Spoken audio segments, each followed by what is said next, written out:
أولا waxaynu dib u milcisan doonaa bal mowduucyadii iyo qodobadii shalay aynu isla ablaablaynay isla meel dhignay ee ka hadlayay guud ahaan bal tiirarka iyo barnaamijka dawladda maanta waxaad halkan ku arki doontaan mowduucyada sida ajandaha ku qoran aad u baaxad weyn oo run ahaantii la soo ururiyay siyaabo guudna isugu xirxiran gaarna u kala duwan waxaan halkaa ka arkaa khabiirkii weynaa mudane jawaari oo mowduuca u horeeya marka ay howlwadeennada xafiisku tiirarka inoo sharaxaan ka hadli doonaa siyaasadda Soomaaliya heshiisa dunida heshiis la khaasatan arrimaha dastuurka iyo la halmaala dimuqraadiyiinta iyo dawladnimada udubdhaxaadka u ah waxaynu eegi doonaa iyana bal Soomaaliya heshiisa iyo dhab heshiisiin sidii aynu u lafaguri lahayn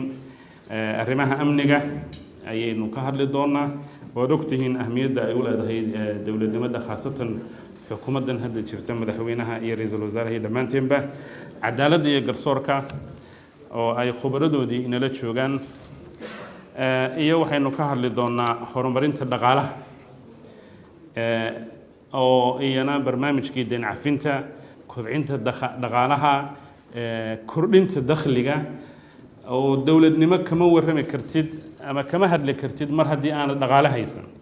dawladnimaduna waa in laga soo ururiyo cashuur inta wax haysata oo loo bedelo siyaasad iyo barnaamijyo u adeegaya intaan wax haysan waa inahaasun dawladnimadu marka taasna bangigii dhexe iyo wasaaradii iyo khubradii aan arrimahan ku takhasusana weynala joogaan arrimaha bulshada oo ay mowduucyo aad u xasaasi ah Soomaaliya maanta xasaasi u ay ku jiraan shaqo la'aanta baahday ee ku habsatay daayirteeni populationka Soomaaliya haddii aad eegto boqolkiiba badh ka badan ama 60 dhalinyaro lagu tilmaamaa aadka kala duwan shaqo la'aantooduna boqolkiiba 60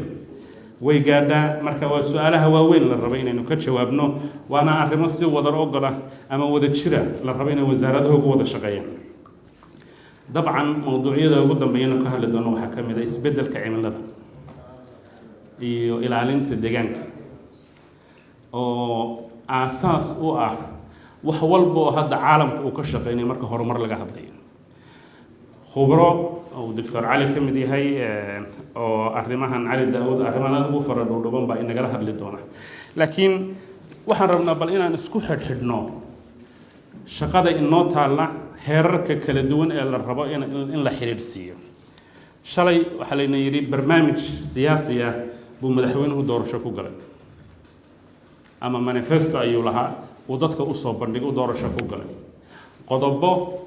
oo xusay oo Soomaaliya ku dooratay ay jirtay ka bacdi ra'iisul wasaarihi uu magacaabeena wuxuu u bedelay barnaamij xukuumaddu geey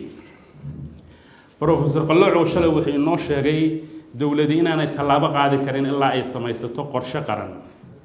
oo ay hawleeda ku fulinayso xilliga horena waynu lahayn xilliyadan dambana ilaa tii 8aad iyo tii 9aad dib baa loo soo yeegleeyay qorshaha qaranka ayaa waxa la rabaa golahan wasiiradu inuu siyaasado iyo istiraatiijiyado u bedelo kuwaas oo lagaga shaqeyn doono dhowr heer oo kala duwan mar sector policies weeye ama line ministry baa ka shaqeynaysa bilmasalan wasaaradda waxbarashada oo kale laakiin wasaaradda waxbarashadu si ay waajibaadkeeda u gurato waxay u baahan tahay inay wada shaqeyn dhow la yeelato wasaaradda shaqada oo qofkii shaqada raadinaya qofkii wax baranayay in la iswaafajiyo oo labadoodaasi intay soo qiimeeyaan baahida waxbarasho ka jirta suuqa shaqada ay u gudbiyaan wasaaradda qorsheynta oo wasaaradda qorsheynta ay tiraahdo sanadka soo socda inta soo aag iyadoo la tashanaysa wasaaradaha wax soo saar kale kalluumaysiga beeraha ay tiraahdo inta soo shaqo ay halka ka dhalan doona marka hal shaqo sida loo abuuro 10 wasaaradood bay isugu tagayaan mas'ala hadaynu soo qaadano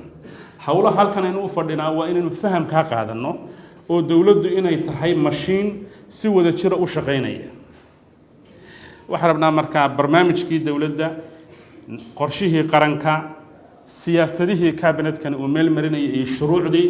iyo shaqooyinka wasaaradaha ka socda inay dhammaantood si habsami leh u wada socdaan shalayna wax badan baa inooga baxay maantana waxaynu ku rajooweynaa inta inoo dhiman inaynu dhammaystirano si howlaha qarankani uu sugayo iyo dadkiisu aynu u fulino habka ugu habboon ee sharciga waafaqsan u fulino aad baad u mahadsantihiin inahaasaan kusoo koobaya halkaasaynu kasii wadeen